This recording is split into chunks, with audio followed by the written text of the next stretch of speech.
एक बार की बात है। एक गांव में एक किसान रहता था। उस किसान को जानवर पालने का बहुत शौक था। उसके पास पहले से ही बहुत सारी भैंसें थीं, जिनका दूध बेचकर वो अपना घर चलाया करता था। तो एक दिन उस किसान ने एक खरगोश और एक बंदर को भी अपने घर में पाल लिया। अब काफी दिन गुजरने के बाद उस किसान ने उस खरगोश और बंदर के साथ खेलने का सोचा। उस किसान ने अपने खेत में बहुत सारे छोटे छोटे गड्ढे कर दिए और फिर उन गड्ढों पर मिट्टी डालकर उन गड्ढों को बंद कर दिया। और किसी एक गड्ढे में उस किसान ने एक गाजर को छुपा दिया। अब उस किसान ने खरगोश और बंदर को उस गाजर को ढूंढने के लिए कहा। खरगोश बहुत ही कॉन्फिडेंट था और उसे अपने आप पर बहुत विश्वास था। उसने एक एक गड्ढे को खोदना शुरू किया और गाजर ढूंढने लगा। लेकिन बंदर जो था वो बहुत ही नेगेटिव और आलसी था।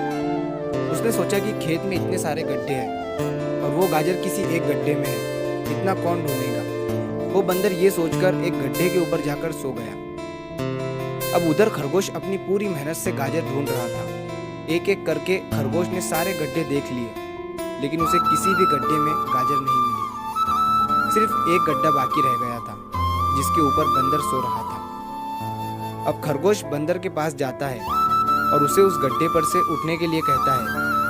जैसे ही बंदर उस गड्ढे पर से उठता है, खरगोश गड्ढा खोदकर गाजर बाहर निकाल लेता है और अपने मालिक को ले जाकर दे देता है।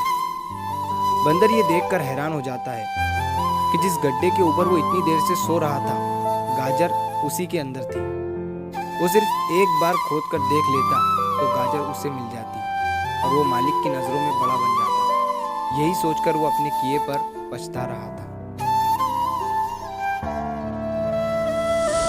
दोस्तों, इस कहानी से हमें 3 बहुत बड़ी सीखें मिलती है।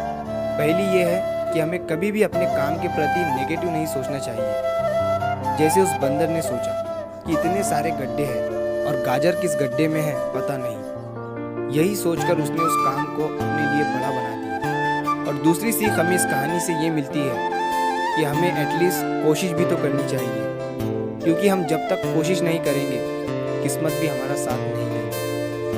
अगर वो बंदर जिस गड्ढे पर सोया हुआ था वहां से ही गाजर को ढूंढना शुरू करता तो उसे गाजर मिल जाती, लेकिन उसने कोशिश ही नहीं की। और तीसरी सीख हमें इस कहानी से ये मिलती है कि हमें जल्दी हार नहीं माननी चाहिए। अब हमें नहीं पता कि हमें अपने काम में कौन से साल में कामयाबी मिलेगी। वो 2025 हो सकता है, 2030 हो सकता है या 2025